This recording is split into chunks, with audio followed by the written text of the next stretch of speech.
Good morning friends, लक्ष्य education channel में आपका बहुत बहुत स्वागत है। देखिए, त्रैमासिक परीक्षा 2022 कक्षा 11वीं विषय हिंदी का प्रश्न पत्र है। तो यहाँ पर देख लीजिए, हिंदी का प्रश्न पत्र है। सभी प्रश्नों के उत्तर मैं आपको इसमें बताऊंगा और जो सभी सवालों को आपको नोट कर लेना है और सभी को याद कर लेना है, ताकि त्रैमासिक परीक्षा में कोई भी सवाल आपसे छूटने नहीं चाहिए।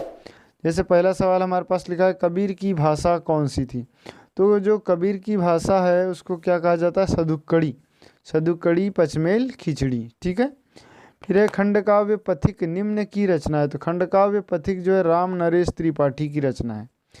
फिर है, निम्न में से छायावादी कवि है। तो जो छायावादी कवि है ये है सुमित्रानंदन पंत। फिर है, अमृत राय किस प्रसिद्ध लेखक के पुत्र है। तो फ्रेंड्स, इसका क्वेश्चन मुझे भी पता नहीं है, इसको आप देख लीजिए। फिर कुएं की खुदाई किस औजार से की जाती है। तो कुएं की खुदाई छैनी हथौड़ा से की जाती है।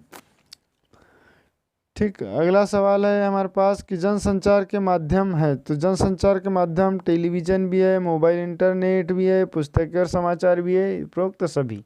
तो ये सभी आ जाएगा। फिर है खालिस्तान।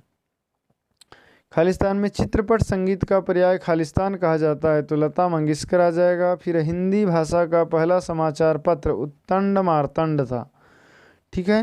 फिर वर्णों की गिनती पर आधारित छंद को खालिस्तान कहते हैं। वर्णों के आधार पर वार्णिक छंद कहेंगे। फिर तुम तो उल्लू हो, वाक्य में खालिस्तान शब्द शक्ति है, इसमें आ जाएगा वंजना। फिर है, घनघोर वर्षा के समय कवि की आंखों में स्मृतियां खालिस्तान उभर रही है। तो घर की स्मृतियां आ रही है उसको। ठीक है। फिर है, कबीरदास जी ने ईश्वर की खालिस्तान सत्ता मानी है। तो कबीरदास जी ने ईश्वर की खालिस्तान सत्ता मानी। तो कितनी सत्ता मानी? एक मानी। फिर है, दुनिया सोती थी पर दुनिया की जीव जागती थी। यह कथन प्रेमचंद की कहानी खालिस्तान का है। तो यह आप देख लीजिए कौन सी आपके पाठ में लिए। सॉरी, एक सेकंड। दुनिया सोती थी पर दुनिया की जीव जागती थी, यह पंच परमेश्वर की है। ठीक है फ्रेंड्स। यहाँ दुनिया नहीं आएगा, बुढ़िया आएगा। बुढ़िया की जीव जागती थी मतलब वो भूखी रहती थी, और जब सब सो जाते थे तब वो खाने के लिए बेचारी इधर उधर घूमती थी। तो पंच परमेश्वर। फिर सत्य असत्य कथन।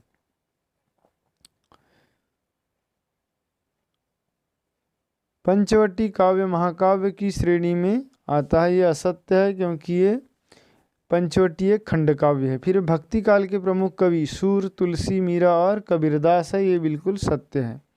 फिर पुरोहित वंशीधर अपने पुत्र को पढ़ा लिखा कर बड़ा आदमी बनाना चाहते हैं। ये भी सत्य है। अगला क्वेश्चन है कि मियाँ नसरुद्दीन केवल 5 किस्म की रोटियां पकाने के लिए मशहूर थे। ये असत्य होगा। फिर स्वर कोकिला सरोजनी नायडू को माना जाता है। ये भी असत्य है। फिर सुमित्रानंदन पंत प्रकृति के सुकुमार कवि है। ये बिल्कुल सत्य है। इसके बाद हम सही जोड़ी देख लेते हैं। तो सही जोड़ी में हमारे पास लिखा है, कबीरदास का जन्म कहाँ हुआ था। तो ये लहरतारा में हुआ था। ठीक है। एक तालाब किनारे मिले थे ये लहरतारा। फिर आ जाएगा तरसी जीरो माहिरो। तो तरसी जी माहिरो ये मीराबाई की रचना है। ठीक है, मीराबाई। फिर स्वर सामग्री। स्वर सामग्री लता मंगेशकर को कहा गया है। फिर अनुपम मिश्र। तो अनुपम मिश्र का हो जाएगा फ्रेंड्स राजस्थान की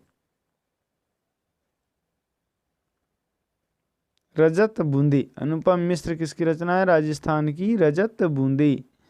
फिर है शेखर जोशी। तो शेखर जोशी में आ जाएगा एक सेकंड, गलता लोहा। सॉरी, हाँ ठीक, गलता लोहा। इसके बाद है कहानी उपन्यास सम्राट। तो ये आ जाएंगे प्रेमचंद। तो इस तरीके से सही जोड़ी आपकी कंप्लीट हुई। फिर इसके बाद है एक शब्द में उत्तर। मीराबाई आजीवन किस इष्ट देव की आराधना करती रही। तो कृष्ण देव की। ठीक है, कृष्ण भगवान की। फिर है इष्ट ईद का चांद होना मुहावरे का सही अर्थ लिखिए। तो इसका उत्तर हो जाएगा बहुत दिनों बाद दिखाई देना। फिर है किन्हीं 2 महाकाव्यों एवं 2 खंडकाव्यों के नाम लिखिए। तो महाकाव्य में आप लिख सकते हैं रामायण, महाभारत। ठीक है। उसी प्रकार खंडकाव्य में लिख सकते हैं पंचवटी, नहुस। ठीक है, जयद्रथवध ये लिख सकते हैं। फिर है मुझे केवल मात्र 5 रुपये चाहिए। वाक्य को शुद्ध करके लिखिए। तो देखिए या तो केवल आएगा या तो मात्र आएगा, क्योंकि दोनों का अर्थ एक ही होता है। शुद्ध हो जाएगा मुझे केवल 5 रुपये चाहिए या मुझे मात्र 5 रुपये चाहिए। फिर भक्ति काल को कितने भागों में बांटा गया है, नाम लिखिए। तो भक्ति काल को 2 भागों में बांटा गया, सगुण भक्ति और निर्गुण भक्ति। ठीक है। फिर है कबीरदास जी ने कुम्हार को किसका प्रतीक माना है। तो कुम्हार को किसका प्रतीक माना है, ईश्वर का प्रतीक माना है। फिर है छायावाद के आधार स्तंभ कवियों के नाम लिखिए। तो छायावाद के जो आधार कवि है वो है पंत, सुमित्रानंदन पंत और निराला। ठीक है, ये इनके छायावादी कवि हो जाएंगे। उसके बाद फ्रेंड्स ये प्रश्न के उत्तर है, तो जो आपकी पुस्तक से मिल जाएंगे। ये सभी प्रश्नों को आप देख लीजिए अपने और इनके नोट्स तैयार कर लें और इनके सभी के उत्तर भी तैयार कर लें, ताकि परीक्षा में आपसे कोई भी सवाल छूटने नहीं चाहिए। ठीक है, तो यहाँ पर ये पूरे सवाल देख लें आप, हो सके तो इसका स्क्रीनशॉट ले लें या फिर वीडियो को स्किप कर ले, वीडियो को रोक ले और रोकने के बाद इन प्रश्नों को टिक लगा ले और उसके बाद में इनके उत्तर आप अपनी पुस्तक में लिख लें। ठीक है फ्रेंड्स।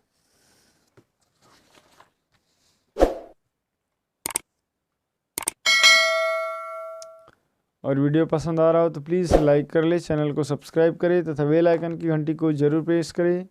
Thanks for watching.